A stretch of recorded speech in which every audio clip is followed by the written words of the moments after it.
Thank you all for being here. I know most of you, or know of you, or have heard your voices. I want to thank Jill and Linda for organizing this, and I think it's your house, Jan. I want to thank Jan for hosting this. Jan and I have something in common, and that is her sister, Joan Bohorfish, who was a student at Lewis and Clark College. Graduate student, but tragically, unfortunately, she died in early death.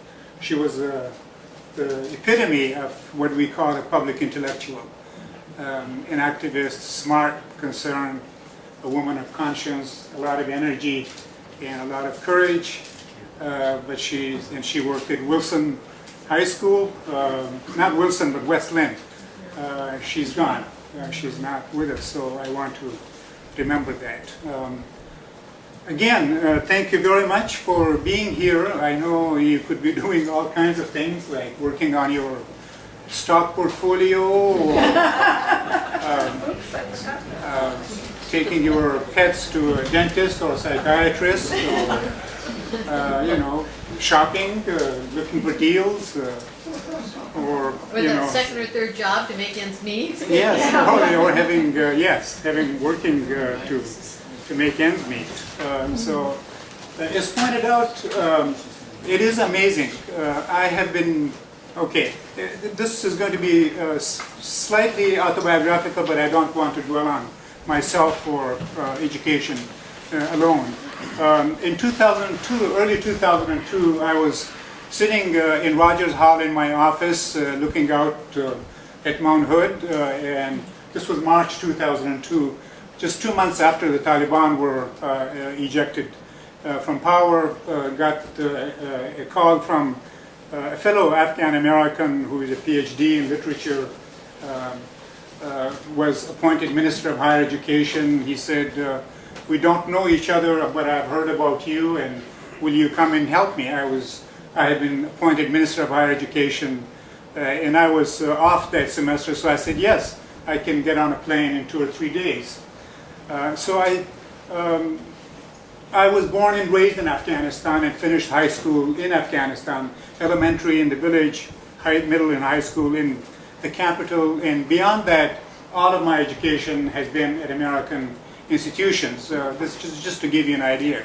At the American University of Beirut, and I'm not throwing names, New York and California, and ended up at Lewis and Clark College 40 years ago, until last August. I have always gone back. My mother still lives in Afghanistan, in fact in the village. She sees no reason why she should leave where she was born and raised. I have sisters and a brother and their families living there. But apart from family connections, I feel an obligation, and even more so now, to go and do something and make a difference, or to learn about the conditions there, come back and share with fellow Americans. I am fluent both in Pashto and Farsi, and those are the languages where I teach. Now, in those two languages, people don't know English well enough to, to study, read, conduct research, and so forth. So I first went to Afghanistan in March of 2002, and the country indeed was a wasteland in every sense of that word. And when I served there I was advisor to the Ministry of Higher Education, and did everything from the minister's speeches to trying to arrange one bathroom in the ministry building that foreigners could use, plumbing and water and so forth. So I did everything, and I, of course, came back at the end of the 2 or 3 months to my job at Lewis and Clark. But then the minister kept asking me to go back, and I kept going. For the first 6 years, I was advisor. I hate the word consultant, and I certainly have not been associated with the military or the CIA or any corporation or the contractors, and my title there now is really visiting professor. So for the first 6 years, I was advisor, doing handyman for the ministry. Did everything we could to restart the higher education system. And then the minister and I saw that the government in general in the ministry were becoming like criminal syndicates, mafia organizations. So we both left. He's now with the American University of Afghanistan, and I have been going back and forth, helping in conjunction with the University of Massachusetts, Amherst. So for the last 6 years, we left the ministry, and I was asked if I would teach in one master's degree program. And this tells you something. There are some 4,000 university professors in Afghanistan. Only 5% have doctorate degrees, and 35% have master's degrees. 60% of the university professors in this year of 2013 only have bachelor degrees from their own universities. This is not even seen as an issue. The same can be said for the school system, where only a fifth of the school teachers, first grade through 12th grade, are considered to be barely qualified. 80% unqualified, underqualified. So you see people with bachelor's degrees teaching even in med school or in engineering or any field that you can think of. And it's a very big problem because the cycle of mediocrity sort of continues at all levels. And yet the international community has been there for 12 years now and has spent billions and billions of dollars, of course $1 trillion on the military. They have not done much actually to do this. For example, the government now can spend $518 per year per university student. That is for everything from electricity to salaries to classrooms to water to you name it. And the government spends only $50 per year per child from K through 12th. That includes all the expenses. So this gives you an idea. And only 1% of the university-age population are in the universities. There's now an explosion of private universities. 5 years ago, there was no private university. Now there are close to 80. And private there means different. It's not like Lewis and Clark College or Willamette or other. Private there means if you have money or you borrow money, you rent a building and you put a billboard saying we offer BAs and master's degrees in this and that field. People come and pay money and then they go and work, and at the end of the 1 or 2 years they come back and they are given certificates. There's no quality control, either in the public institutions or the private institutions. So I have been going back every year for at least one semester for the last 12 years, sometimes for 2 semesters, sometimes full year. As I said, I worked for Lewis and Clark for 40 years, both undergraduate and grad. And last year, at one point, and if you have been to Afghanistan, it's very hard not to get involved with the country or with the people, especially if you know the languages. It has been said the Afghans make the best of friends and also the worst of enemies. So try not to cross an Afghan. But if you want a true friendship, you befriend Afghans. So since then, when I first went there and saw, I could travel then, and saw the conditions, I have felt very strongly that if my life is to mean anything, I think I need to spend it more and more there. And last August, I finally decided, and I couldn't do it because I had a full-time job here and a full-time job there. In a sense, I had 2 jobs. Full-time jobs are 2 occupations. And it gets a little tiring, you spend 20 hours on the plane alone between Portland and Kabul. Those 20 hours can wear you out. It takes weeks actually to recover from the jet lag. But I feel very strongly now that I think one of you said something that the remainder of my life I think should be spent someplace like Afghanistan to see if I can make a very small difference, not a big one, but a very small difference. So for the last 6 years, I've been teaching in this one program where we bring, by we, I mean the program, of course, is approved by the Ministry of Higher Education. It's funded by the USAID, Agency for International Development. and it's being implemented by the University of Massachusetts, Amherst, and part of it is implemented by Indiana University. And so I've been sort of associated with the University of Massachusetts for 6 years, where we bring 22 university instructors, teacher education faculty, 11 men, 11 women. That was one of my conditions, that I would only work with a program if there's genuine equity and commitment to gender equity. So we have 22 people, 11 men and 11 women from the 17 different institutions in the country. They spend 4 semesters there and then have a variety, a program like Lewis and Clark Teacher Education Program. Some content, some pedagogy, some electives. We give them a master's degree, they go back and teach in their institutions. And then this last year, about 6 months or a year ago, USAID, the American Embassy and the Ministry of Higher Ed said, we need a program to sort of train mid-level career civil servants and also people who work for NGOs or civic organizations to get master's degrees and advance their skills and training and knowledge. So there's a program in public policy and administration. Now I have never taught a course in either administration. In fact, I don't like administration or administrators. But you do what you need there, what needs to be done. So I have been teaching in both programs now, which is to say that over the last 6 years or so, I have designed maybe 7 or 8 different courses, from research methods to public policy to foundations of education, you name it.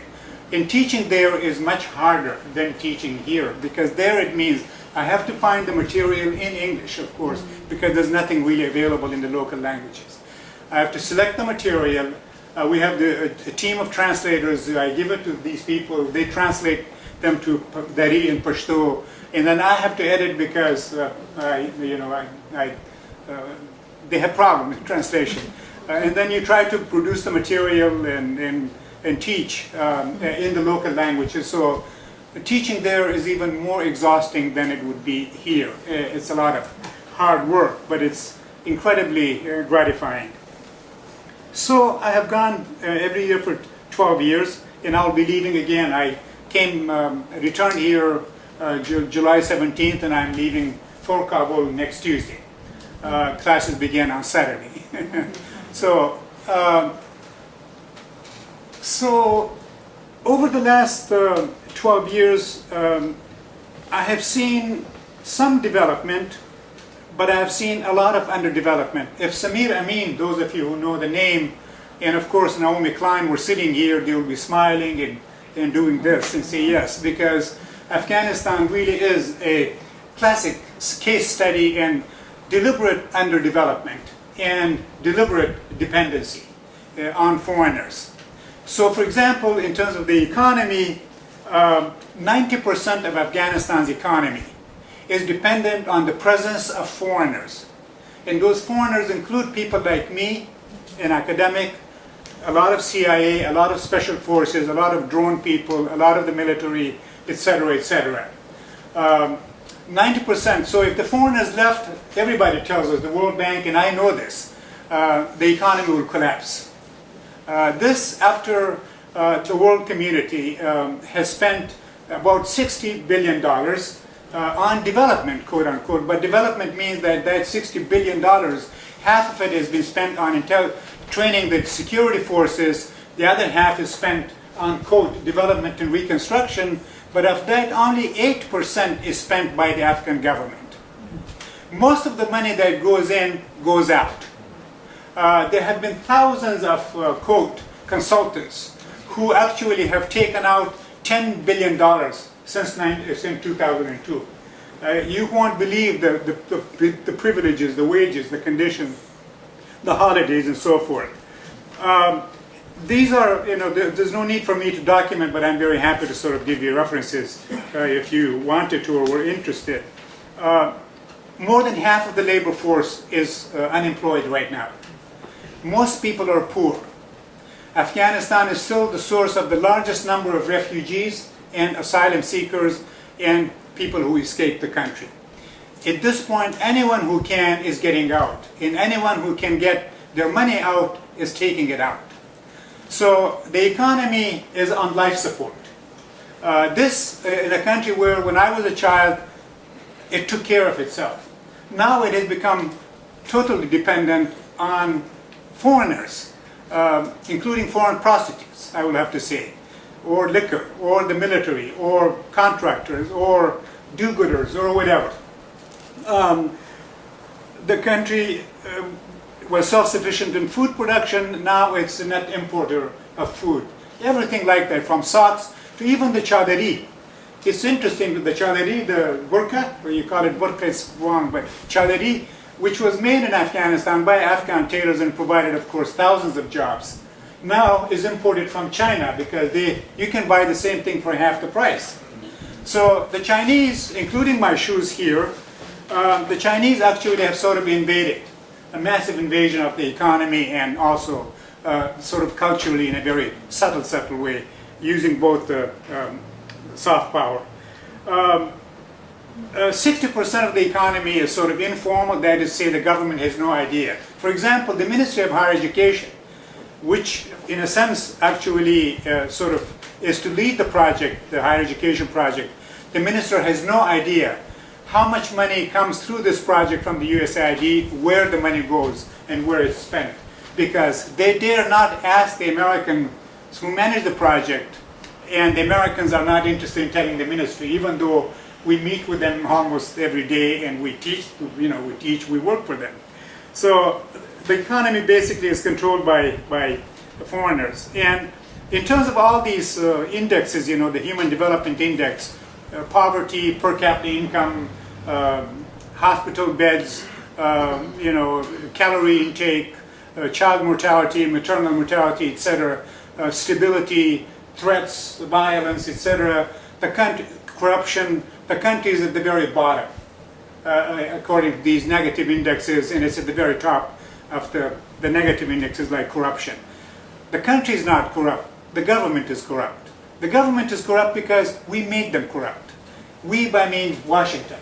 The government and the CIA. You probably heard President Karzai bragging actually at a press conference when there were revelations here in the American press that his whole cabinet, his staff, even his family had been on the CIA pay for years and years. And he said, yes, of course, we get money from the CIA and we thank them. He said this at a press conference in Helsinki. But he said, but we also get money from the Iranian intelligence and from the Pakistani ISI and several others. And this is a fact. So foreigners actually taught them, and they forced, in the military contracts, if you're interested in this, you can read John Sopko. John Sopko, who is the investigator for the Pentagon, his reports are very revealing.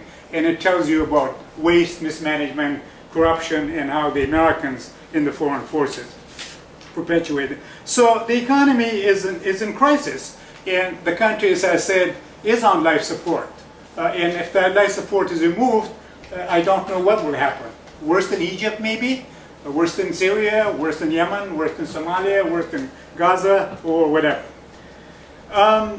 Militarily, the situation is a stalemate.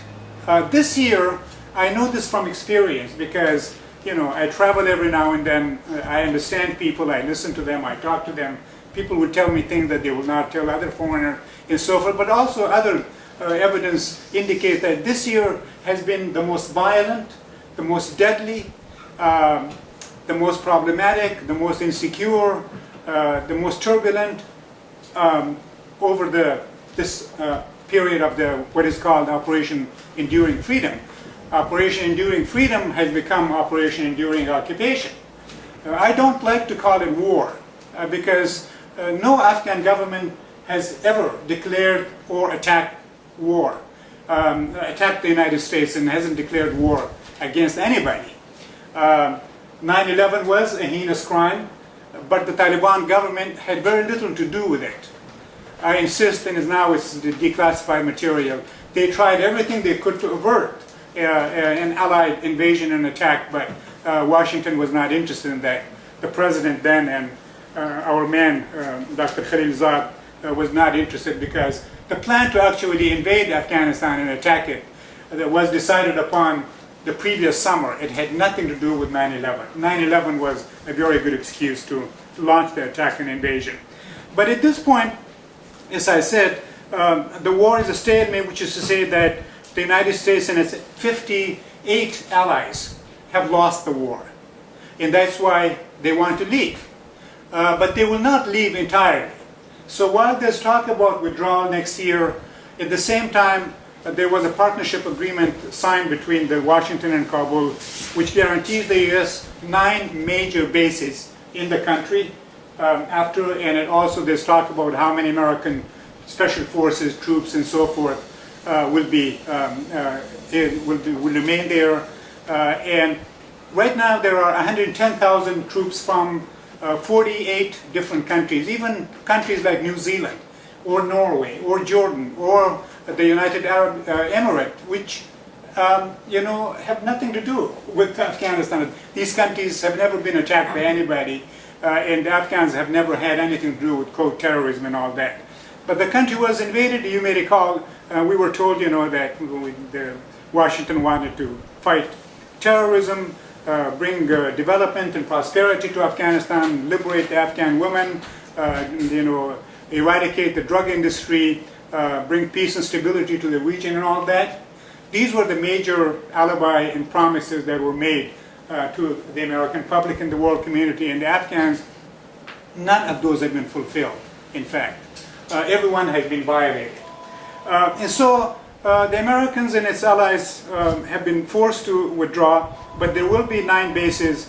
And at the same time, next month, they will open the second largest defense ministry in the world, next to the Pentagon. So it's being built right across the palace, the presidential palace. In other words, the second largest ministry of defense in the poorest country in the world. It's sort of strange. But also what most people don't know, that in addition to the 110,000 troops, there are 120,000 contractors. People like from, Blackwater, which is called academia now, I think, which is interesting. Blackwater, DynCorp, retired police officers, people from Nepal, people from Argentina, people from the Arab countries, people from everywhere, contractors, who don't just build maybe roads, but they're also the ones who are actually running the drones. And they do intelligence work, and they do the fighting. And those are not mentioned. So the contractors are, a third of them are Afghan, a third of them American, and a third of them are from third countries. And they're not mentioned.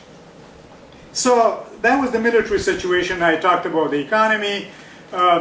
Education, I think education, although in terms of numbers, there are 7 or 8 million children, K through 12, in schools, nominally. But for every child who's in school, there's a child who's not in school, because there are no schools. No schools, no teachers, no textbooks, no facilities. And the children who go to school, this is Minister of Education speaking, Mr. Wahab, half of the schools have no building, which is to say that, and now in some places it's 115 degrees. And in the winter it can be 50 degrees minus. So when it's either cold or very hot, or when it's raining and these people are studying under a tree or someplace, by a wall, school is dismissed. School today officially means 3 hours of instruction per day, because all schools in the cities operate 3 shifts. Every school operates 2 shifts at least. Very few schools operate 1 shift. So 3 shifts a day, that means 3 hours of school, and maybe 4 or 5 months a year. That is school. So quality is really a problem. I want to take a minute. I will tell you about the women. You all have heard about the country producing more heroin this year than, say, the previous year or the previous year. So drugs have gone up because it's a third of the GDP. The country's $17 billion GDP. And people at the very top are involved in the drug, both the Afghans and, of course, the international and regional mafia. But in terms of women, girls, only 13% of the girls, 13% of the girls, school-age girls, go to school. Of those, 4% finish high school. And of those, maybe less than 1% can continue their studies in some kind of a university. the same for everything. So in the cities, you do see women now. You know, half of my students are in both programs are women. You see women going to work, working for the government, working for foreign organizations, working all kinds of things, you know, and not very few of them would wear the chadari, but they have to wear a scarf. But the vast majority of the women live, exist, and suffer the way what Malala Yousafzai probably told you. She's right on, you know, she tells it like it is, and that's why I fear, you know, someday she may not be with us, because if you speak like that, you threaten people, and bad things can happen to you. The political system is very interesting. You know, when the Taliban were in the process of being ejected in December 2001, the US, UN, and the European Union convened this meeting in Bonn in December 2001, and wanted to decide what kind of a government should the country have and what kind of a constitution. They invited these warlords who are known and were known criminals and assassins and butchers and thieves, all of them. This is a fact, because these people, you see their wealth, and you see their private prisons, you see their power, you see, you know, their privileges. So the US, UN, and the European Union convened this meeting and invited certain from the Afghan diaspora from throughout the world. You know, Europe, this country, Southeast Asia, and so forth. And first they tried to take a vote as to who could be a good president. And I don't know if you're Afghan, and I don't know if you know Mr. Sattar Sirat, who is Uzbek. When they took votes, Sattar Sirat won the vote, the majority of the votes 2 or 3 times. But Mr. Khalilzad and these other Americans said, but he's not a Pashtun, he's a Uzbek. We need a Pashtun president nominally because the Pashtuns are the majority, and the Pashtuns have always been at least the king and nominated, so we need a Pashtun to appease the Pashtun, but a Pashtun, as they said, that you can work with. So they found Mr. Karzai, who was a very ordinary man. Actually, I've spoken to him on 3 occasions.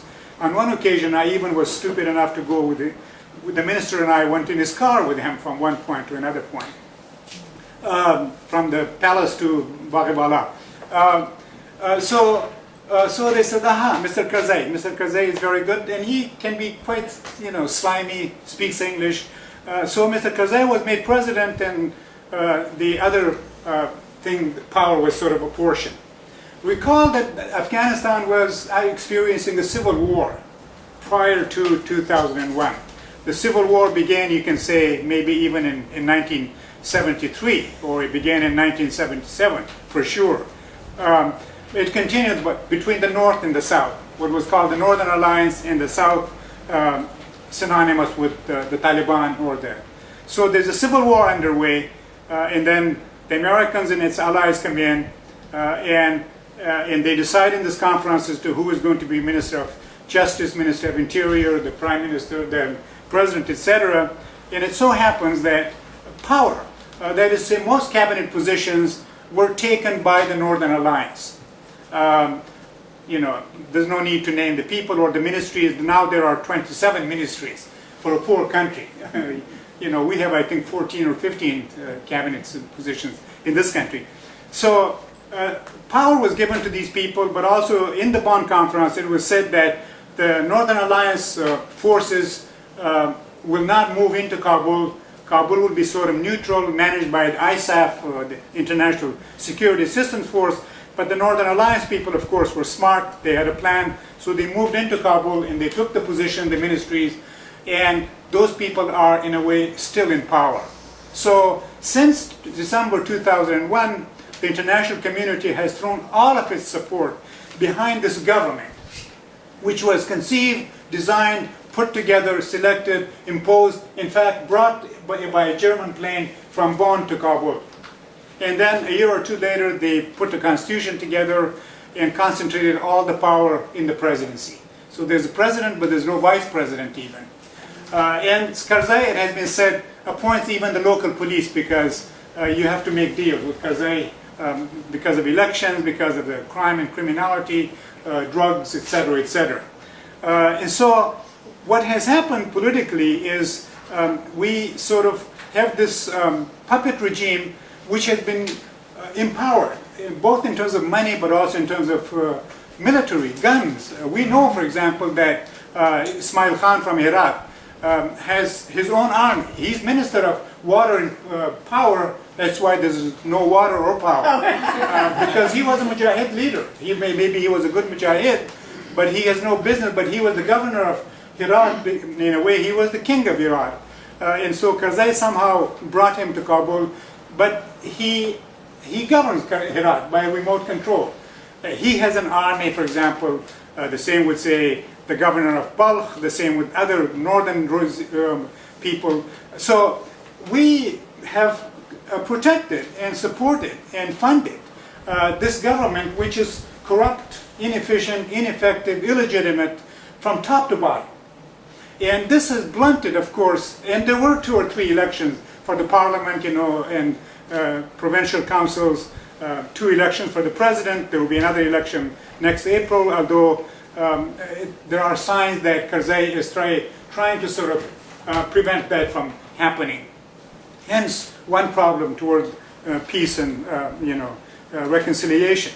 But that's the government. And so people, there are a lot of very bright, decent, patriotic, honest Afghans in the diaspora, but also in Afghanistan. But because they're not part of this criminal syndicate, and they're not part of the mafia, but also they don't believe in any kind of sectarianism, they are on the margins. And if you're too outspoken, things can happen to you. If nothing else, you may lose the electricity, and then it somehow becomes difficult to reconnect your house to the electric line that is right over there. So this is what's happening, and this is why I say the same with the economic situation.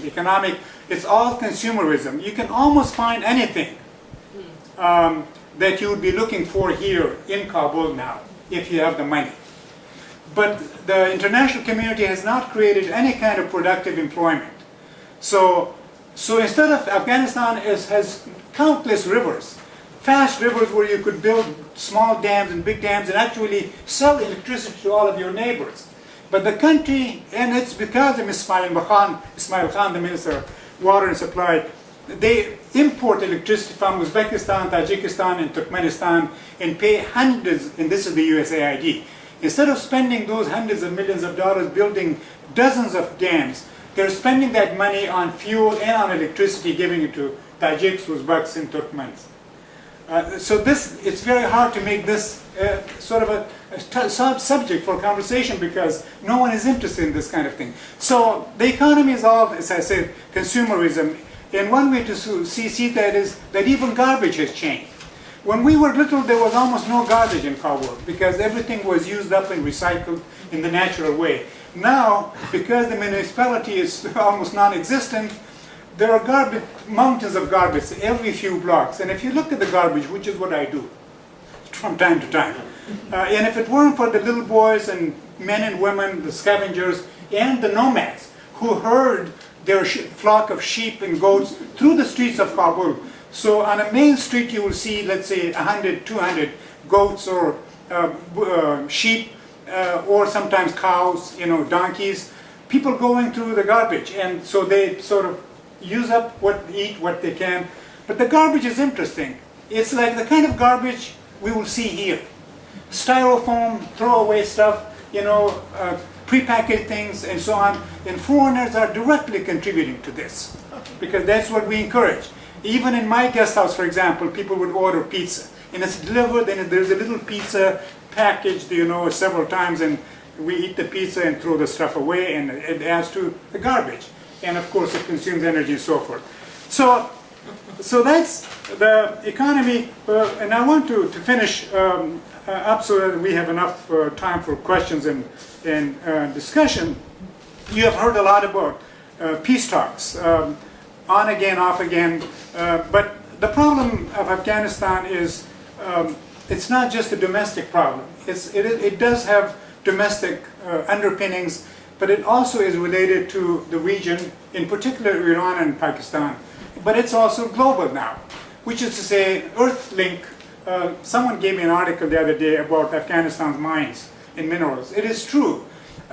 Afghanistan is incredibly rich in resources: oil, gas, gold, silver, lithium, uranium, coal, iron, you name it. It's estimated that it's worth $1 to $3 trillion of these resources. So, and some people have said that it's called the resource curse, if you know, like blood diamond. And I keep saying that unless and until there's a new and different kind of government, you can even bring America's wealth here, there will still be massive poverty and misery and underdevelopment.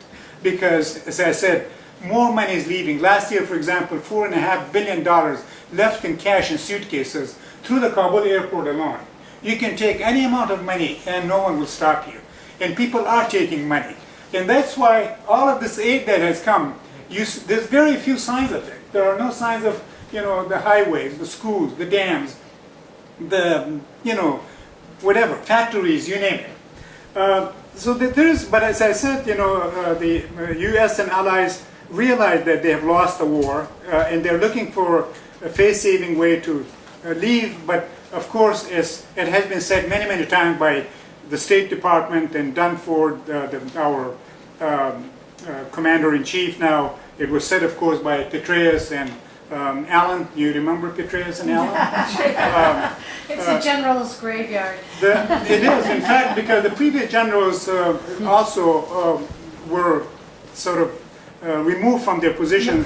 But what was amazing about General Allen is, and Petraeus, when the Pentagon did their own investigation, they said that they didn't see anything improper with General Allen writing 35,000 emails in romantic emails in 18 months. And the Pentagon said that there was nothing improper about that. Anyway, so there have been these talks about talks, and it looks like the Americans are willing to do almost anything, whether it's a deal with the Taliban, whether it's bisecting the country, whether it's balkanizing the country, whether it's bribing the Taliban, whatever it is, or bribing Karzai and the other parties. The Americans would like to sort of get out and find an excuse. But the Americans also, I think, will have to, the American government, that is, say, the military, industrial, intelligence, congressional complex, will someday have to answer to the American public. What about these 2,300 Americans and $1 trillion, and tens of thousands actually maimed, and countless Americans maimed psychologically forever? As you know, there are more suicides amongst the Afghan war veterans than are killed in Afghanistan. Many of them, some of them by their own Afghan counterparts, called green on blue.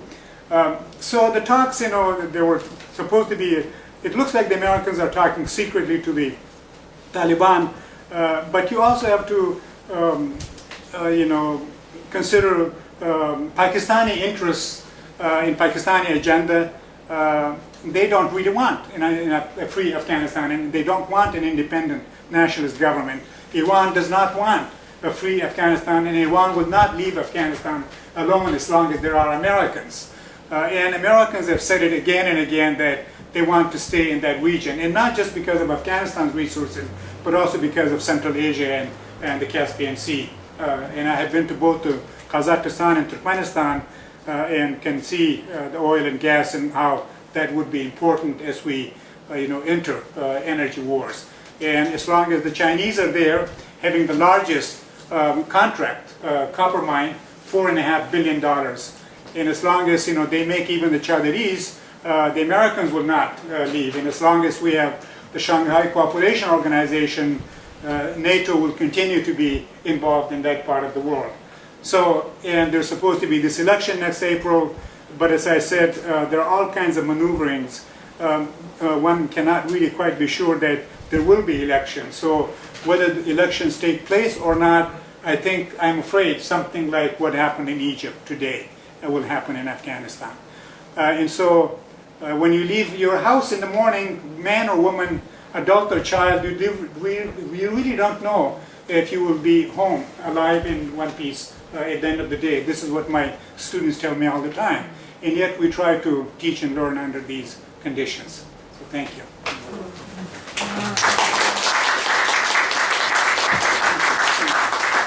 So So make comments, ask questions, disagree, whatever you would like. Yeah, that's what this time period is for. And I wanted to ask the first question, which is, could you tell us a little bit more about who the fighting forces are in Afghanistan right now? Because someone asked me that. They said, who's fighting who? And I know, of course, that we still have drone strikes and we have 500 of them last year. So can you talk about the different fighting forces that are involved? It's very there? complicated. Right now, the Afghan situation has become very, very complicated. Just to say, it's these fanatic medieval Taliban not liking modernism or women or Karzai or the Americans. That's too simple. The Taliban, of course, are a major segment of the population, and they coincide with the Pashtuns mostly, although I know that there are non-Pashtun Talibs too. And there are a lot of people even with three-piece suits actually who are in mind and attitudes are Talibs in a way. So it's a Taliban fighting the government and anyone who works for the government, and Taliban fighting foreigners, any foreigner from any country. So even I am not safe, and I'm not allowed to exit that door alone without a bodyguard. I can't go anywhere without a bodyguard. I'm an Afghan, I can dress, I can speak like them. So it's the Taliban versus the government, and anyone who works for the government, especially the military or intelligence, is a target, or high level, National security forces, what are they? The Afghan National Security Force, which is interesting because, at one point we had 140,000 international security assistance force, NATO, American. There are 350,000 Afghan National Army and Afghan police and Afghan intelligence. In other words, there are about 500,000 people with the most modern, sophisticated weapons, and they keep telling us that there are maybe 20,000 Taliban and maybe 75 Al-Qaeda. 75. This is done for speaking. Which raises sort of a question, 500,000 army with all this paraphernalia not being able to defeat 20,000 Talibs who wear sandals and, these funny looking. So, but there are also, there are the drug mafia. They don't want peace, stability, or a strong government, obviously. And then you have the land mafia, you have the timber mafia, you have the human traffickers. And some of them are in government, in fact. They could be, vice president, or they could be minister, or they could be governor, they could be anybody. They could be the most pious-looking cleric. You probably read, I don't know if you read, but members of the parliament importing liquor. Liquor is kind of hard to find. So that's why I hadn't had a drink in 4 months. It just isn't there, and it's too cumbersome. So this Taliban, but it's also these interest groups, vested interests. But also, we know that Pakistan in particular, the ISI, Inter-Services Intelligence, they send people. A lot of the suicide bombers are Pakistanis, or Afghans who were born and raised and brainwashed in Pakistan. We know that Iran, I know in fact, because I know that Iran is deeply involved in Afghanistan, using the soft power, like establishing universities, funding radio stations, funding television stations, funding schools, funding charitable organizations. So, or there are, as I said, people who want to embarrass this particular minister or governor or this particular group. So it is very complicated, but I think essentially it's the Taliban versus the government and the foreigners. Yes, first. The U.S. still trying to build that pipeline? Yes. Some people have said the pipeline is also TAPI, T-A-P-I. As you know, when President Lincoln Clinton, yes, I was alive when President Lincoln was alive. I remember him. Clinton actually, UNOCAL, wanted to build that pipeline connecting Turkmenistan through southwestern Afghanistan to the port of Gwadar, and then on to India, Pakistan, and the rest of the world. And Clinton brought a whole delegation of Taliban to this country and met with them in the State Department. They were in Los Angeles. In Los Angeles, UNOCAL even asked its receptionist to wear a sort of a scarf over their head. so it would not offend the Taliban. And then the bids came down to Unocal and Bridas, an Argentinian company. And Bridas offered a better deal. The Taliban gave the contract to the Argentinian company Bridas instead of Unocal. Some people would say that this angered Washington quite a bit. But the idea of the pipeline, and this was one reason, and the idea of the pipeline now, it's just a matter of months to begin. Now it's Turkmenistan, Pakistan, Afghanistan, and India, TAPI. The Asian Development Bank is going to fund the project. It's going to be about 1,000 miles, and it's going to connect Turkmenistan with, again, the port of Gwadar. They're working on that now, but security concern, I think, is sort of delaying. It's supposed to start any moment, but that is a very serious and important consideration. I think it has something to do with the presence of NATO and American forces. Yes.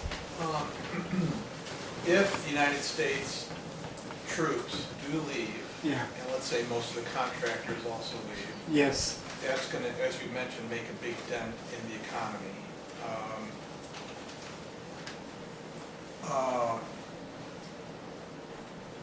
What do you see happening in that eventuality?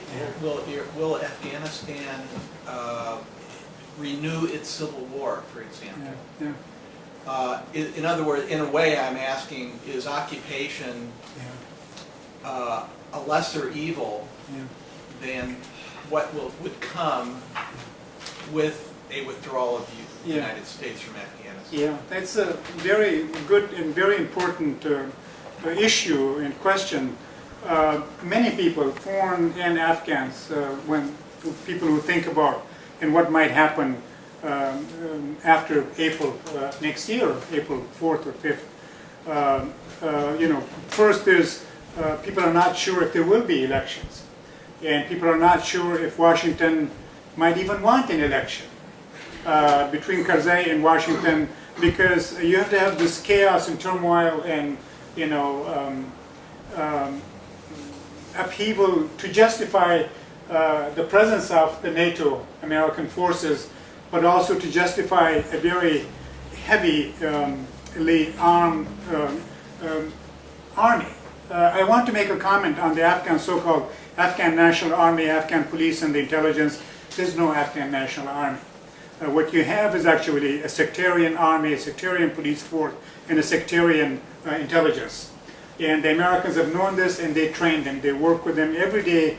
They have known this, that the war will begin with the army amongst different ethnic groups, the Pashtun, the Tajiks, the Uzbeks, the Hazaras, and so forth. Mostly probably the Pashtun versus everybody else. So if you look at and also it's a mercenary army. We pay for the Afghan army, just as we pay for the so-called American professional army. It's a mercenary army.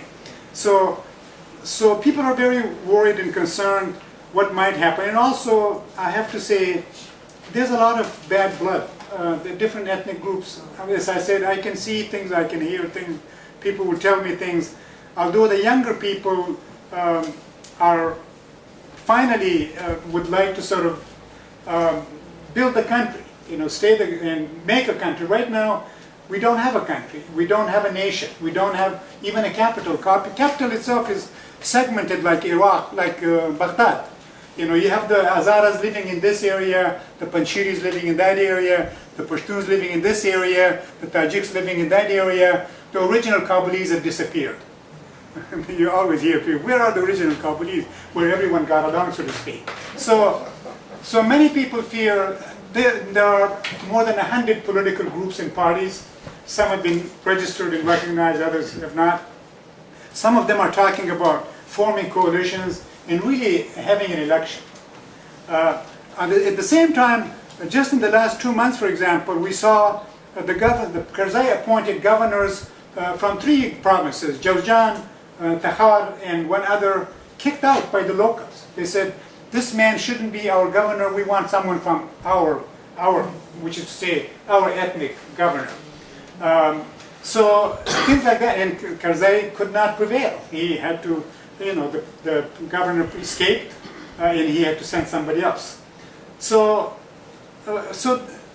but it also, people know, I mean, this occupation, I think the Afghanistan's problem, the reason why there has really been no development, economic, political, cultural, social, and I want to say that you can rebuild a bridge or a school or a highway, but the culture is going to be very, very difficult. I mean, the criminalization of the entire society and the gangsterization of society, the distrust, the paranoia, you know, the hostility, the animosity, the revenge, you know, the struggle for the goodies, the struggle for whatever it is, whether it's a university admission or a scholarship or a ministry. It's very intense and it's fierce. And so, but that's because over the last 12 years, the foreigners and the Afghan government paid no attention to rebuild the society, the institutions, the culture, the political system, or the economy. I mean, the emphasis was on fighting and military victory and people staying alive. So Karzai now is desperately trying to sort of project himself as the man, you know, who saved Afghanistan and secured some kind of a future for Afghanistan. But I don't know if that will happen. So what I'm trying to say is that it's really open-ended. You could have a civil war, a real bloody civil war, and there seems to be a sign of that. Both within the government, the civilian part of the government, in the military, and also in the population. Or for some reason, miraculously, maybe sanity could prevail and you could have election. A normal election, you know, where somebody would be elected and so forth. Or the cover of the country could simply be divided between North and South. The Pashtuns and the non-Pashtuns, and this is talked about even by some deputy secretary, Robert Blake. You know, it has been talked about subdividing the country, and I think Pakistan and Iran would go for that option. So we have no idea what will happen. Yes. I know it's very hard to understand even the present, let alone predict the future, but how capable are the Taliban of maturing, of being more inclusive, of ultimately, as the most powerful force in Afghanistan, spearheading the development of a more inclusive or all-inclusive society, or is that just totally... No, it's a very good question, and I'm sure the Taliban leadership, if they have any sense, after watching on television what happened in Egypt today, for example, should be thinking, you know, and just like the Muslim Brotherhood and this man, you know, in Egypt, I think the Egypt situation is very instructive, or should be, for all of the Muslim countries. So this I know, for example, that some of the Taliban members now are in the government. They're actually in the so-called High Peace Council, Independent High Peace Council, which was appointed by Karzai. 2 or 3 of their ministers live in Kabul, for example. They have schools now in Kabul for girls, where everyone from the doorwoman all the way to the principal is a woman.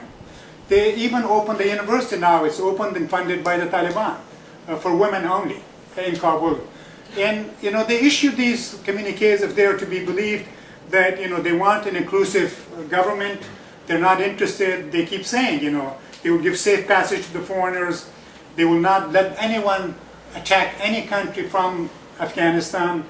You know, these, I mean, they have been saying these things are on record, that they want to develop, and they use the internet, you know, they use modern equipment and so forth, and I keep hearing that there's a new generation of Taliban, one very smart and savvy and worldly, but there's also a segment that is even more radical than the older generation Taliban. I mean, they want military victory.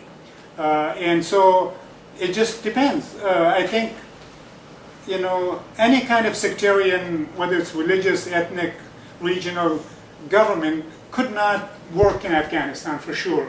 It would just mean endless civil war.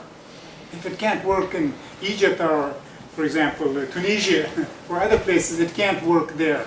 So hopefully, and it looks like the US is working with Pakistan, and Pakistan has a lot of influence on the Taliban. So let's just hope, but I am not sure. I don't really know. This I know that, you know, every segment, all the people, most of the people are sick and tired of war and violence and insecurity and lawlessness and a culture of impunity and you know, losing things. The World Bank, economically we think we're building the country, but the World Bank came out with a report saying this occupation has cost the country $240 billion in terms of orchards, gardens, lands, bridges, roads, etc. Things have been wrecked completely.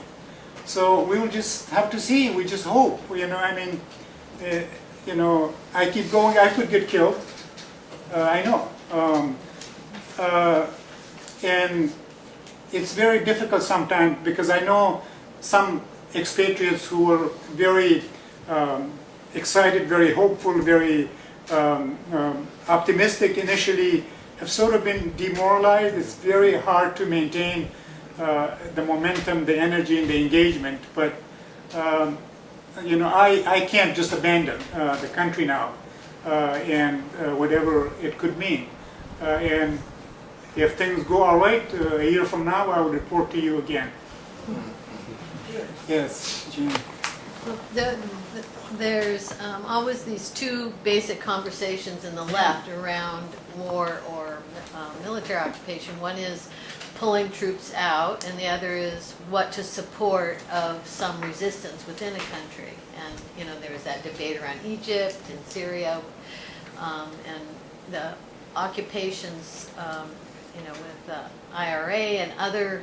Historically, there's been something kind of to support, at least ambivalently, in resisting an occupation. And do you see anything there to support at the grassroots level in terms of resistance to the occupation? I mean, You talking about mean fighting- resisting the not occupation? just, yeah, Or- resisting Yeah. the occupation within Afghanistan. Yeah, Because my that's, I driver. think our role is to support, and we do this Yeah. on KBU and other Yeah. community Yeah.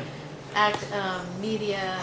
My sense is at this point, as I said, even the Afghans who work for our project, and there are maybe at least 100 of them, whose livelihood, like our gardener, our maid, our driver, our bodyguards, etc., we pay these people. And I know most of those people would really like us to leave, even the civilian part, because people are now beginning to see that Even though the economy could collapse. even though the economy could collapse and even though there could be a civil war, but people are saying the occupation has done more damage than has done good. Oh, yeah. Because it's very hard to point to it, because, and they will say the government is corrupt, it's ineffective, inefficient, and it's thievery. It's a government of thieves. It's a kleptocracy. But that's because of the foreigners. They protect this government. They brought the government, they protect them with all of these tanks and soldiers and helicopters and drones and so forth. Or if they would say more than half of the labor force, so you have college graduates with no work. You know, 70% of the population are under 25. 70. Wow. It's a very young nation. And more than half the people now are unemployed, you can imagine. How many of them are political in some sense? There's a lot of politics. There are even, you know. So, but no one has given any thought to this, you know. So we keep opening, or we keep allowing private enterprises to open schools and universities and institutes and courses and that, without any thought about what are these people going to be doing. This is going to be a time bomb, you know. This is the intellectual proletariat. So in general, and I know people of all walks really are sick and tired of the occupation. Initially, they were welcome because they were tired of the Taliban.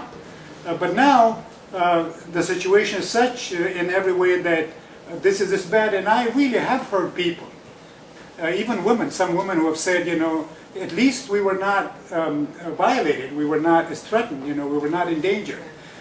We didn't have freedom, but we were secure.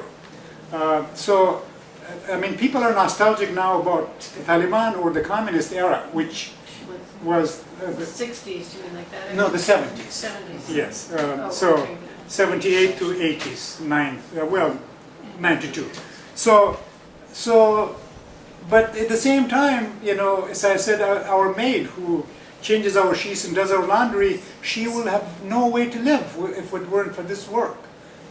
It's this kind of thing. And as I said, we haven't created any real jobs where people can continue. And money, foreign aid, etc., is following the troops. Already, people can see a reduction in budgets of, say, these organizations and NGOs that are trying to work on water or irrigation or with women or orphans, etc., etc. Can you talk a little bit about U.S. forces and whether they really intend to leave? I know you and I had a conversation about planned underdevelopment, and I've talked about maintaining countries in a state of chaos. That I believe that the United States actually purposely does that with nations like Somalia with its plans, like bringing in the Ethiopian to settle it, when they know that will cause much greater upheaval and difficulty. And so can you talk a little bit about this supposed withdrawal of troops? And because we know that the generals have been saying 2017 now. We know they're planning 9 bases in that giant ministry. So, can you just talk a little bit about that issue? Are we really even intending to get out, and will we allow it to stabilize? Well, what's happening on the ground, at one point there were 400 bases in the country, foreign bases. The size of Texas, 400 bases, because there were troops, about 130,000, 40,000 from nearly 50 different countries. Some of these bases now have been abandoned, or worse still, this is my favorite. As we speak now, the Pentagon is spending $2 billion to scrap $7 billion worth of weaponry, right there. And you can see pictures of it. So, which is incredible. It's mind-boggling. And then as I was coming here at Riverdale School, there was a sign today, they have a car wash and bake sale. And I kept thinking, well, why doesn't the Pentagon do this? Or it's very strange that the school has to do this, and this is a rich school, I was going to say, while we're impoverished, right. while we're Anyway, impoverishing our people to do that. But at the same time, the occupation forces know that they're not welcome. It's no wonder that so many of them, nearly 70 of them, have been killed by their own trainees, Afghan trainees, or their own counterparts. Some right in the Ministry of Education, some right at the airport lounge, some right in their training places. So, and they say, well, it's infiltrators. But, so I think the occupiers know that they have overstayed their, they were overstayed. And the Afghans, as desperate as they may be and as dependent as they are, I think also in a way very stubborn and very patriotic, very nationalistic, and have a lot of pride. Now it's becoming apparent that the foreigners are running the country. The joke in Afghanistan is that there are 4 centers of power. The first is ISAF, the second is the US Embassy, the third are the NGOs, fourth are the Afghan government, in that order. And this is rather, you can see this, in so many ways. So I think people, but also, as I said, the war is essentially lost. Someday, when someone writes the true history of this war, this will come out, that the U.S. lost. It was lost from the beginning. It was a stupid idea to go to begin with, in my view. And as Cornel West would say, we now have a war criminal as president and a warmonger who outdoes Bush.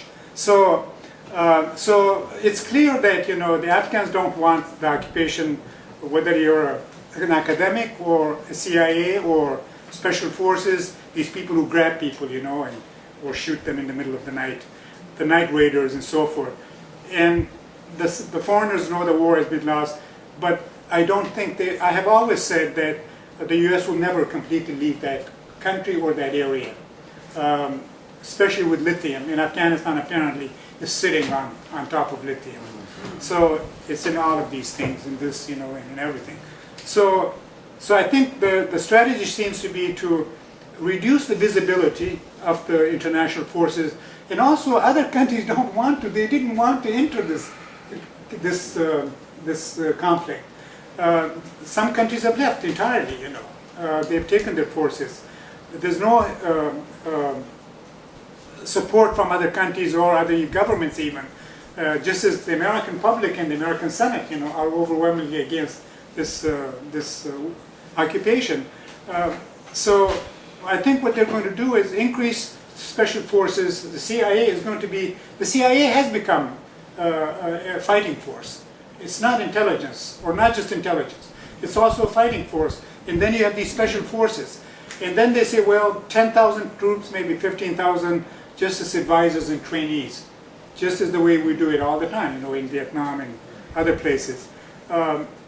So I think, and then they will train this proxy army, the Afghan, who would fight for the American because they're paid. And imagine, Blackwater and DynCorp retired police officers training the police and the army. You can imagine the character of that army and that police and that intelligence force. So I think there will always be an American, if not a NATO presence. And it's not just Afghanistan. You have to think about China. And you have to think about Iran. I think the US and Israel are dying to attack Iran. And they will attack Iran. One way or another. There will be a war in Iran. I can predict that. So because of the Afghan situation and the regional and the global struggle for energy and resources, I can imagine American presence for many years to come. Dunford, in fact, I was reading Toulouse, an Afghan news thing. Today, Dunford, the head of the NATO forces, yesterday was saying that the Afghan army is not, now they're saying the Afghan army is not ready, to defend the country. Defend the country from itself. So. I wanted to notice, I know Jill wants a question, and I Yes, noticed that you it's do. 8 o'clock, and we've got other people who want questions. I'm wondering how we want to carry. I will be brief, so from That's all right, now but on, half a minute. we'll let the questions happen, but I'm wondering if people want to, if it's okay, Yes. we can stay till Yeah. 9, because we haven't even broken for tea and food. So Up to you. Time is now 8. it's 8 right now, so. Maybe shoot for 8:30. Well, that's what we were shooting for, Yes, and fine, we can fine. just break at the end for the food and stuff if we Yeah, want to do that that. might Just be keep good. going. Okay, great, so go Do ahead, it. whoever, next I question. will try to be brief. So. So I see me and Michael and then, Okay. so let's see, Yes. so I guess if I can, I'm not trying to be unrealistic, especially given what you just said. I just wondering, what would be a situation that you would hope for that would be kind of a best case scenario? And then related to that, how would people in the US would we have any relationship with that best case scenario for what we could do? to help I think contribute? we have to, Yes. we don't decide. We have a problem here, decision making. I think the situation needs to be demilitarized and very serious and intense work on reconciliation and peace Yeah. and reconstruction. I think all of the military intelligence and these so-called advisors should leave the country ASAP.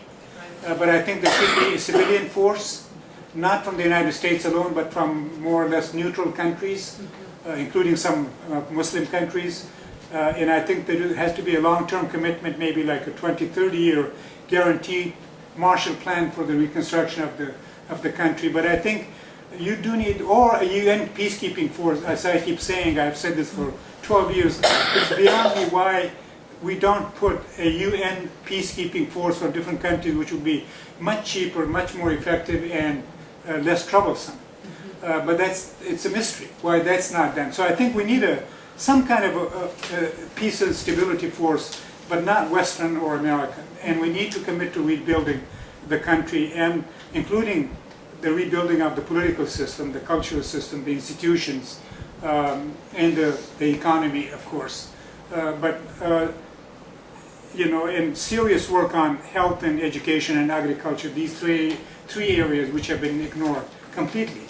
And again, as I said, we need to move away from military solution to other non-military solutions. And train massive numbers of Afghans in the country and send them abroad. I've been saying this for the last 12 years. Now they're beginning to send Afghans, but when you send them, no one comes back. The more interesting thing was about a month ago, 6 weeks ago, the Ministry of Foreign Affairs asked all of the diplomats to come back for some kind of orientation and seminars. Only 5 showed up. The Afghan diplomats, from ambassadors to consulars, etc., they're not interested in coming back. And the same thing happens when they send people to study abroad. Half of them, defect. It's a serious problem. But I keep saying, even if a fourth of them come back, that would be fine. It's worth it. Yes. You said that you believe that Iran will be attacked? And I'm Yes. wondering why you believe that and who would... The U.S. and Israel, together or alone, one of them. react to- Because the U.S., as you know, has a history of not tolerating or standing apathy governments and people in nations. Anyone who stand up, just look what happened in the last 2 or 3 years. So Saddam Hussein, Gaddafi, not that those are good people. The same would happen with Iran. Iran has been a thorn, and Iran is a very rich country. It's fairly developed, and it will fight to the bitter end. And Israel and the United States, and there's a lot of oil, but also because of the threat of Iranian hegemony over the Gulf states. For these reasons, I think it's just a matter of time. Already there's CIA and CIA proxies in Iran, as some of you know. They are trying to subvert the system. I think Washington just doesn't like people with turbans and beards, especially if they're nationalistic and want to use their own resources. Just the way, we didn't like Hugo Chavez or Castro or Sandinistas. Some of us were interested in the Sandinistas at one point. It's today, the state of the White House man, this talking head of the White House says, today he says, yes, we thought about the Egypt situation, but we decided that it's not in the best interest of the United States to call this a coup. Right. It's not, everything is from our interest, to hell with everybody else. It's all euphemism. Yeah. If the whole world can go to hell, but if it's against our interest, we will choose a different position. People see that. Other people can understand that. This is the point. Only Americans can and won't. Yes. Yeah, I don't want to take the tangent for me going to Iran, though I think I would have some disagreement with you. I think it's highly likely that Israel will undertake some strikes with the United States tacit support, but I would be personally very surprised if there was a major air or ground force commitment I hope with the you're United right. States. And I don't think that's naive. I think it's realistic. We're almost bankrupt as it is with Iraq and Afghan experiences. They haven't Uh, done that. No, when it comes to... Iranians will fight to the bitter end, as I Yes, say. and I Yeah. think we're... That would be But the my deterrence. question was actually one of more hopefulness. Yeah. Well, 70% under the age of 25. Yeah. Everyone tired of war, everyone tired of corruption, everyone tired of unemployment.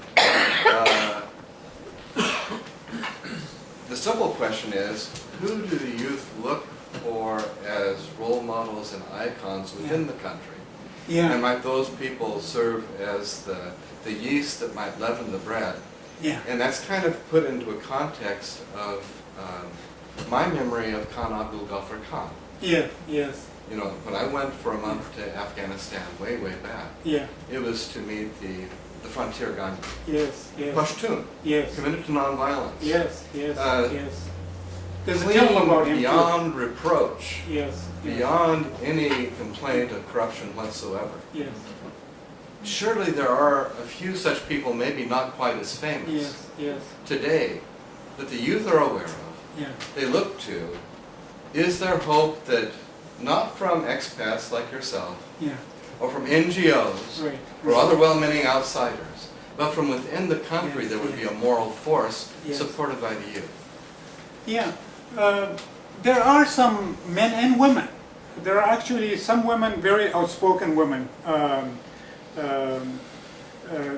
Barak Zaid, for example, a couple of women in the parliament who are members of the parliament, or civic organizations.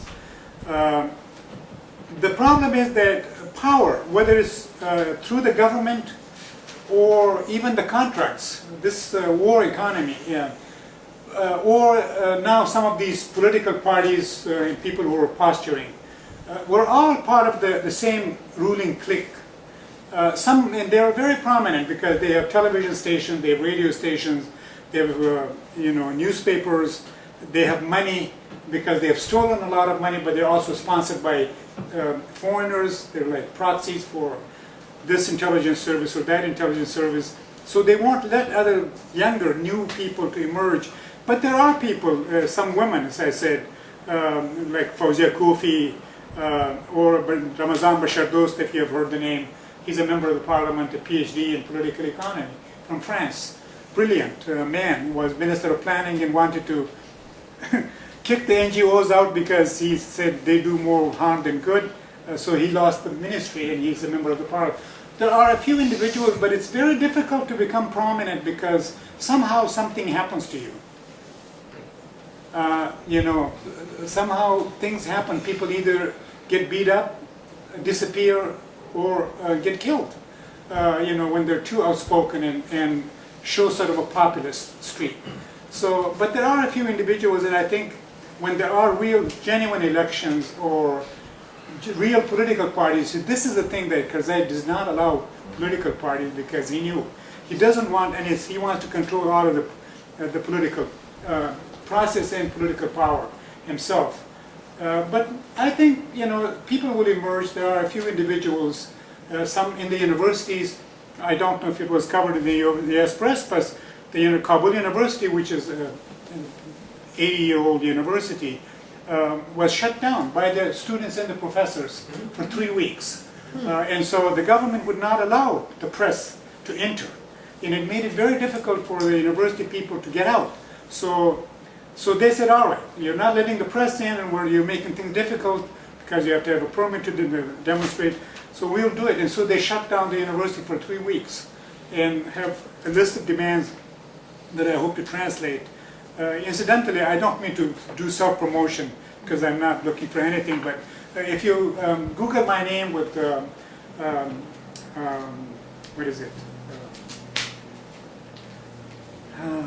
It's not your. Tumblr. That's what I said. Google my name in Tumblr, you will see my reports for the last 5 years. Anyway, there is hope. There are people, if and when there's opportunity, that they can emerge, without any threats. Good journalists get killed, especially women. Women writers, journalists, and speakers, and sort of populist public figures. This is a problem. You talked about demilitarizing being one of the things in answer to what Jill said, like one of the kinds of goals that we could be having here as Americans is be saying, we need to pull our military out, we need to demilitarize our position there. But I'd hoped we'd get to talk about a little bit tonight, and I'm sort of hoping to redirect it as to what's happened to anti-war activism. I have a lot of thoughts about that. Paul Cienfuegos wrote me, he couldn't be here tonight. He was saying, well, in a country where it's a false democracy and you know that what you ask for, the government is corrupt, it's bought and sold, and it doesn't have an interest in ending a war, and there's no reason to, and people know that, and so they get stuck. So that was one kind of thing he said, but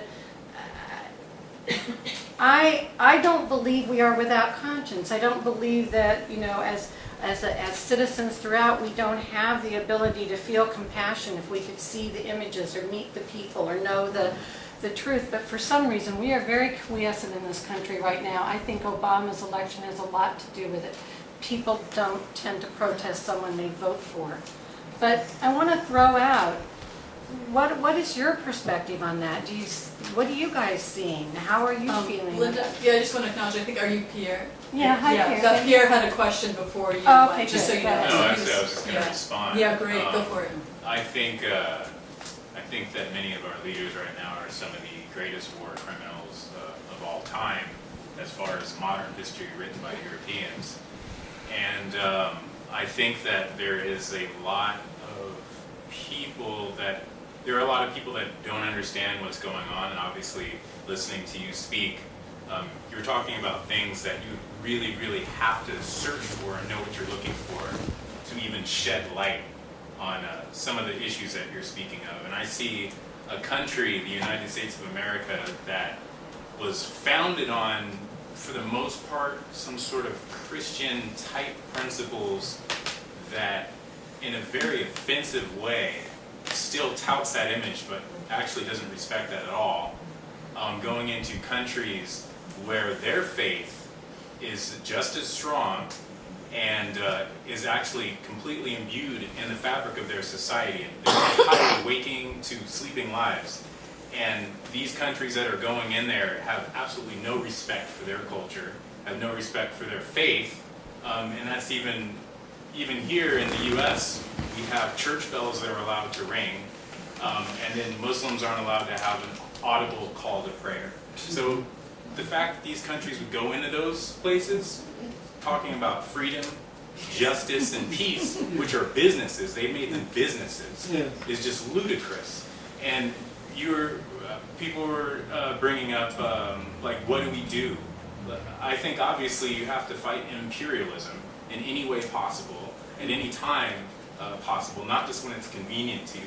So that, in this country, people that are well-traveled have brought up to me, and I'm sure to yourself as well, that our country watches our citizens more than any other country in the world. Because they're more afraid of us than they are afraid of anyone hiding in a cave in Afghanistan. So we need to take that fear, just like they use that fear to create an illusion of power for us. We don't even need an illusion. We are the power here. And people don't seem to really get that. That being said, I'm wondering, you speaking about what you're speaking about, obviously the powers that be are letting you be here and do this, otherwise there'd be a drone flying by right now. But what is your I hope I didn't jinx you there. What is your motivation? What is your motivation in like spreading this awareness to people? That's what I want to know. How to put it? I really have had a different. I mean, I was raised differently by my family, and I was educated differently by my institutions. In other words, really, and without bragging, I have I was lucky to be sort of told that I should do good and that I should make a difference in the world, and I feel that way, and that's why a year ago I gave a 10-year professorship at a fairly decent institution. I gave it up voluntarily. I said, I'm not challenged enough. I want a bigger challenge. That's what I told people. I'm not bitter, I'm not angry, I'm not defeated, I'm not tired, I'm not sick. I just need a bigger challenge so I can make a bigger difference. So my motivation, I mean, it's really, whatever it sounds sort of pompous, compassion, because what I've seen and what I see when I arrive there next Thursday, you have never seen such misery. I mean, you see people, I see the people I have known, my friends, my associates, my relatives, who were younger than me but look much older than me. Or you see people where between their skin and their bones, there's nothing between their skin and their bones, there's no flesh. You see young people with all of their teeth gone, for example. You see people who are hungry. You see, I've never seen so many beggars. Children, women, men, decent-looking people, etc. And the fear, So call it compassion, call it a moral outrage, call it a sense of obligation, call it whatever.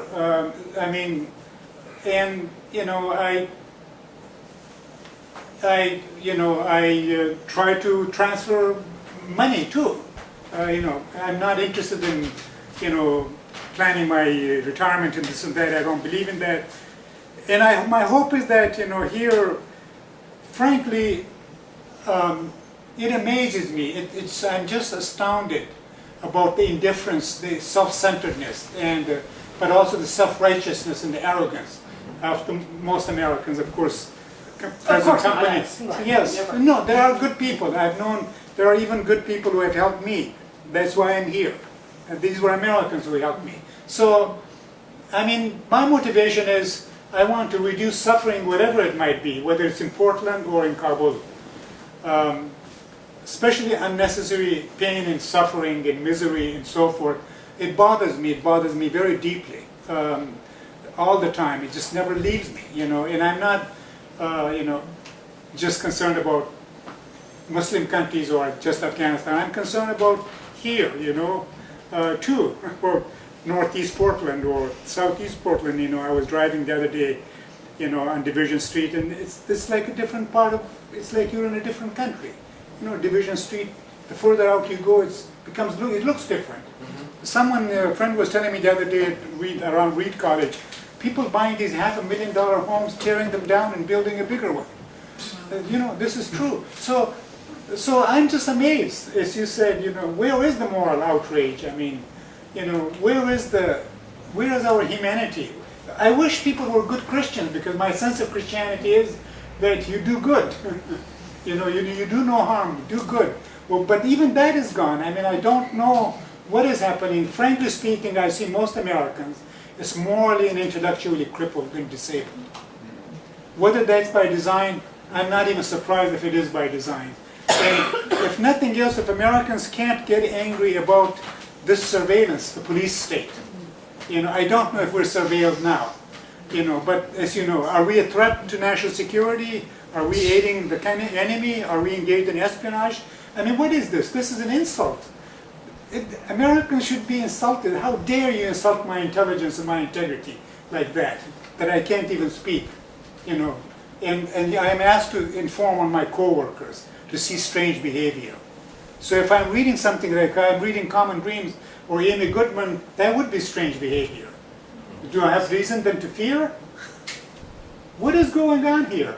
And every now and then, sometime when I get on the Delta airline, the pilot would come on and say, and we have some troops returning from Kabul, and people have applauded. This happened more than twice when we were airborne.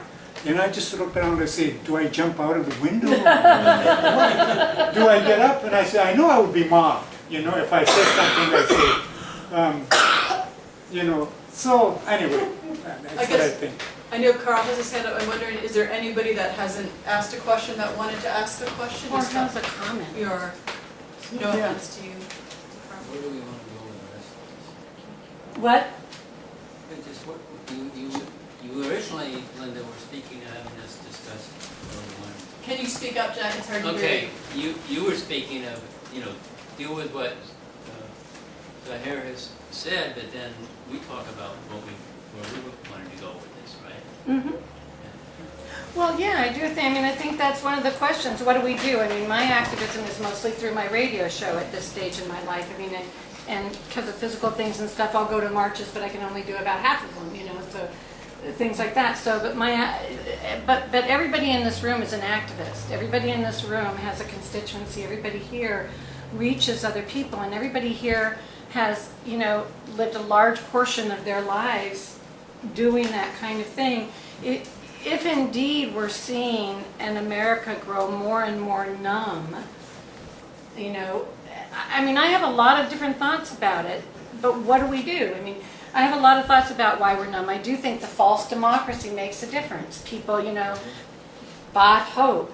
I think our whole cultural media, the way that we are told who we are by all media, even just comedy shows and TVs, and the way that we're portrayed is very false. And so I think all of that has to do with the numbing of us. And I do think that I'd love someone to speak about it. I think Obama's presidency has been the worst thing possible for people rising up and opposing our government.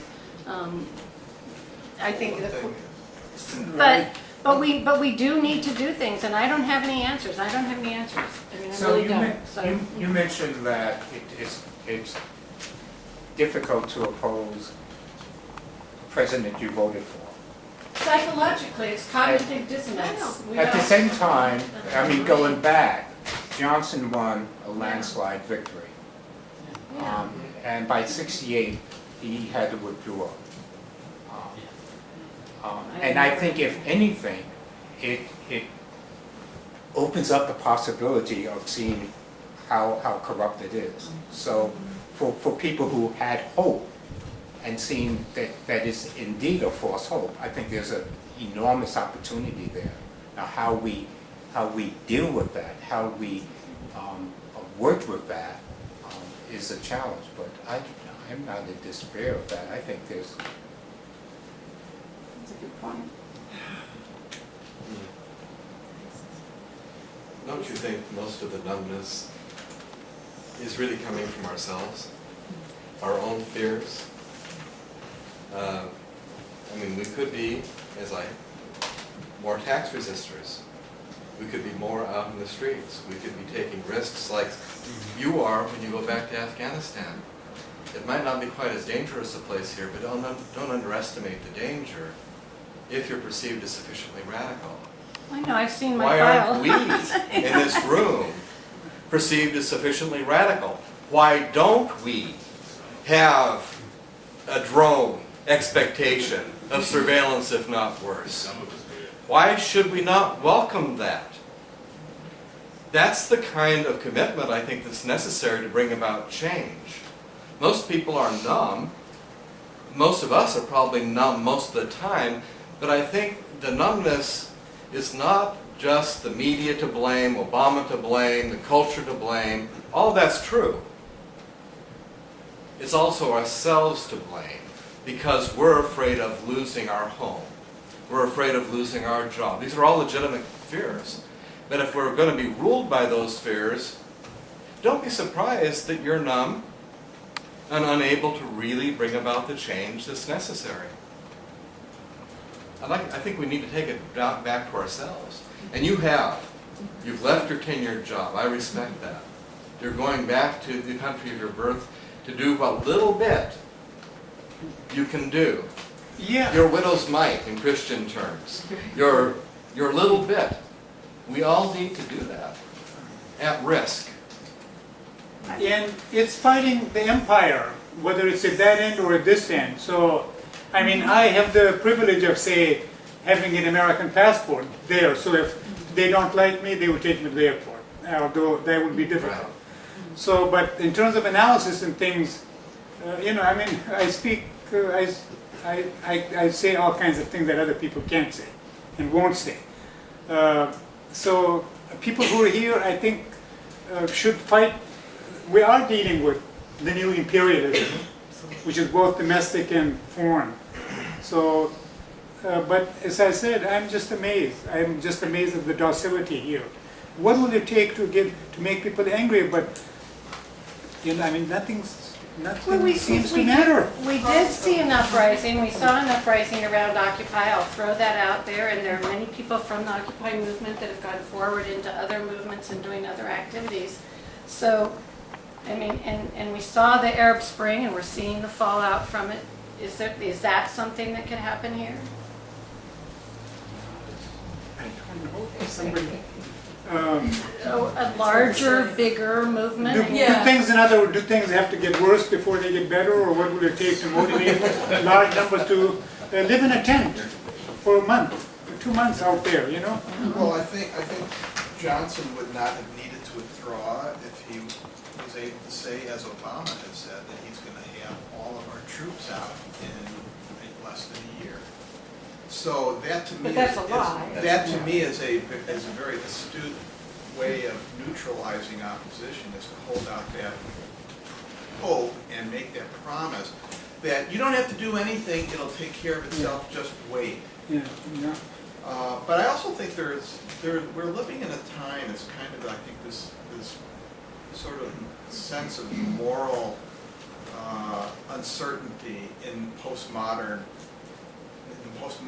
climate that I think the internet fosters, which is that there's no absolute truth, there's no absolute right or wrong, and there's a lot of good we're doing in Afghanistan, and there's it's not black or white. Whereas when you saw napalm dropping on villages in South and North Vietnam, it seemed like there was a very clear black and white.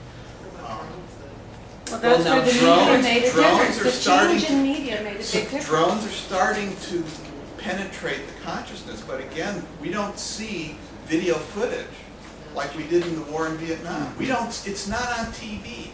The bodies. The body And when that one story, I believe it was some video footage that Bradley Manning leaked out that was released, and showing bodies being killed by a helicopter attack on an Afghanistan village. that was hugely,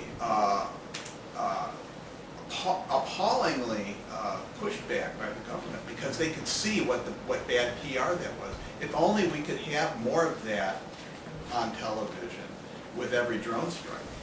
Not with the corporate media. But yeah, so we're not getting the vivid,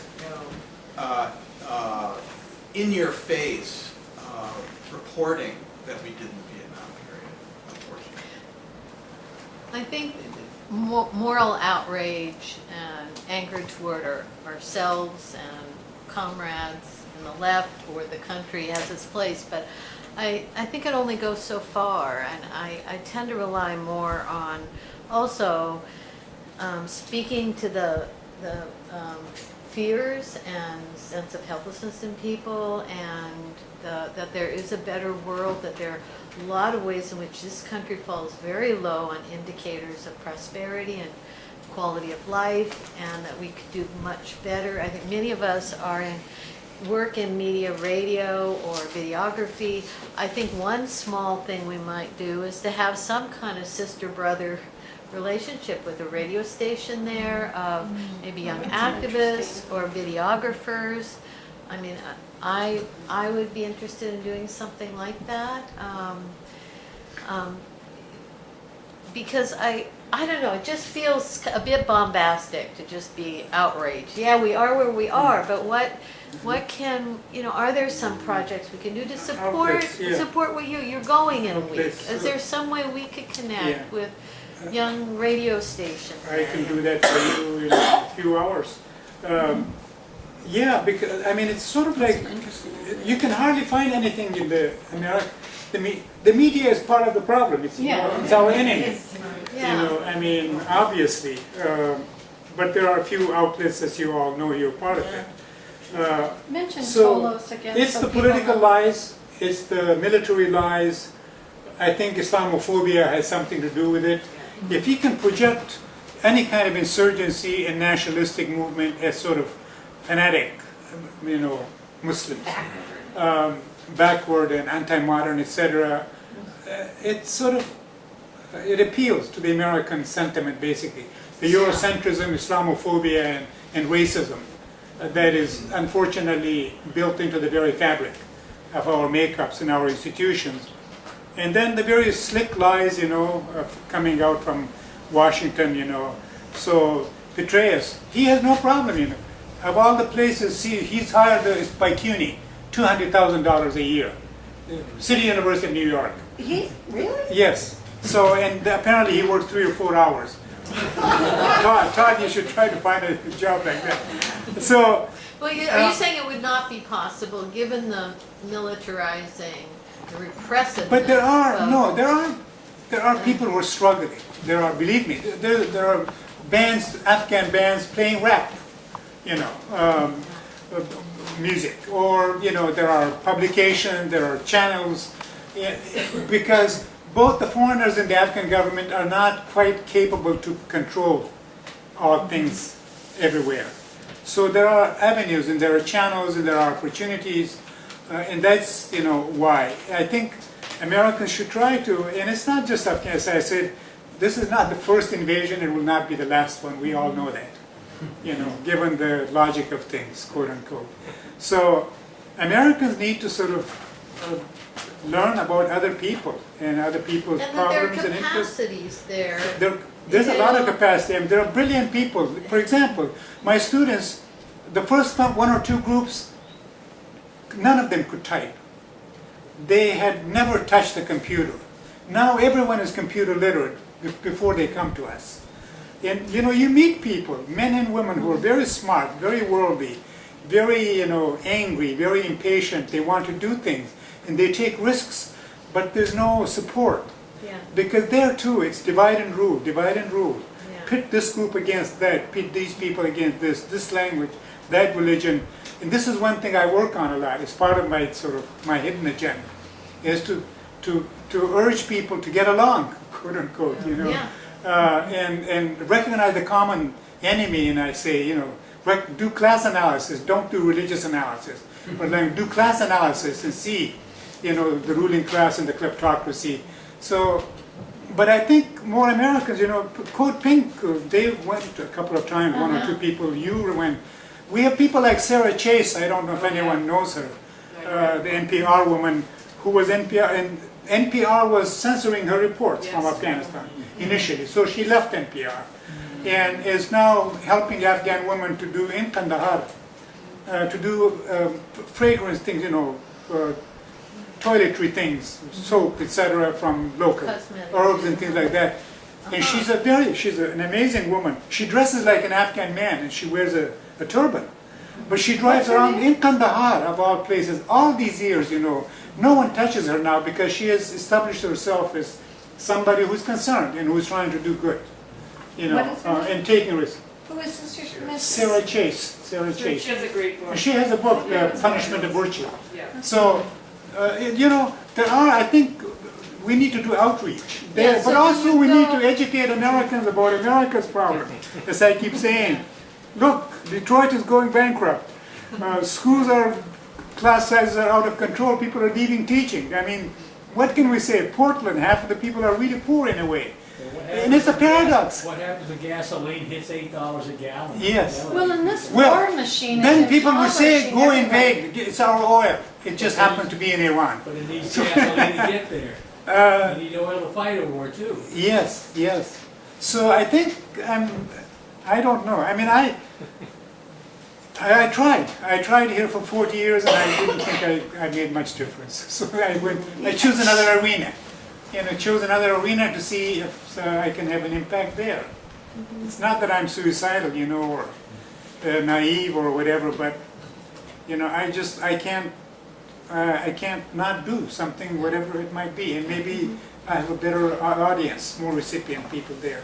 I'm going to bring the Yeah. evening to an official end because that was a perfect end statement. A radio person recognizes when their guest says the perfect end statement. and you just did.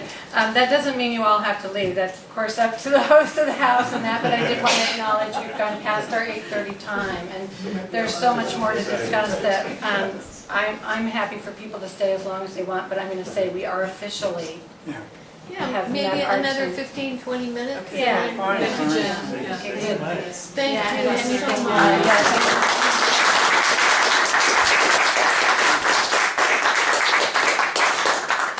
Thank you. I keep finding myself wanting to find a way to get this. I do radio, so I don't give people images except what I can upload on a not really well-working website. And so, but I keep thinking of images work on me. People's voices and images work on me, and so that's one thing I kind of want to throw out here for everybody to think about is how can we, given that our largest medias have been completely corrupted in terms of actually showing us what's happening in the world, how can we get those visceral, and I don't mean it's like I want to show everyone blood and guts, it could be a beautiful little child doing something lovely, but we need to make Afghanistan real to people here in this country. We need to touch people where they feel things. And I think not just the out other of- media knows yeah. that. That's what they do all the time. They're constantly trying to make us feel things from their direction. I don't want to make people feel false things. I want them to see the reality of life. And not from a stance of condescension. I mean, No, when I did no. the two projects in Sierra Leone, and our aim was to show how young people can learn from young people there. Oh, yeah. Not Beautiful people generating everywhere. this one-way conversation based on some sense of largesse, which is sort of the NGO, I guess, approach. But that young people can learn a lot from the strategies of survival and the creativity of people and the trauma, but also the resilience of people under very difficult circumstances. And Yes.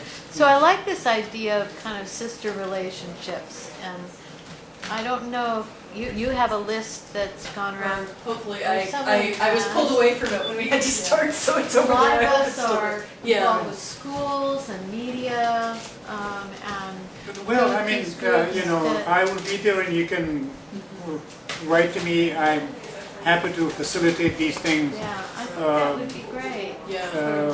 When did you I had another Make sure thought, you have I was this gonna say I had email. another thought recently, which was actually inspired by this year, this month is the 50th anniversary of the March on Washington, right, with Dr. King and Bear Grustin and everybody. And I had heard, and I didn't get to see it, that there was a traveling exhibit, you know, this is kind of a limited thing, but a traveling exhibit at the museum downtown.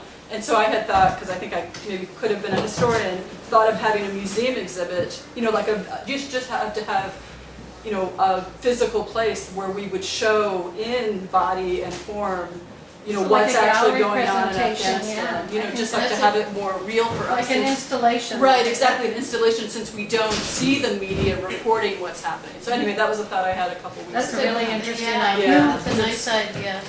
And it's three-dimensional, but Yeah, it's only no, one I'm of liking many that idea. ideas, yeah. Yeah, I don't know. I don't know what it would take, you know? I mean, if people don't care about the collapse of the environment around them, Right. clearly it doesn't show in our behavior. Well, it might You know, also like be the- overwhelming. See, that's the other thing Yeah. we have to talk about, that people are very aware that the environment is heading, you know, we hit 400, 350.org, we hit 400. I mean, I do think sometimes there's so much that is also a paralytic, and we have to find ways to act into it. Do you know what I mean? Yes, but I mean, it's a sort of paradoxical. This country, which has so many resources, which is so rich, where are so many intelligent people, so many avenues, and a sense of power, but at the same time, people feel like they can't do anything, you know? I know. I keep telling my students, I say, the shopping mall, the credit card, these are your enemies, you know, the commercials. I actually think they are. I think you're right.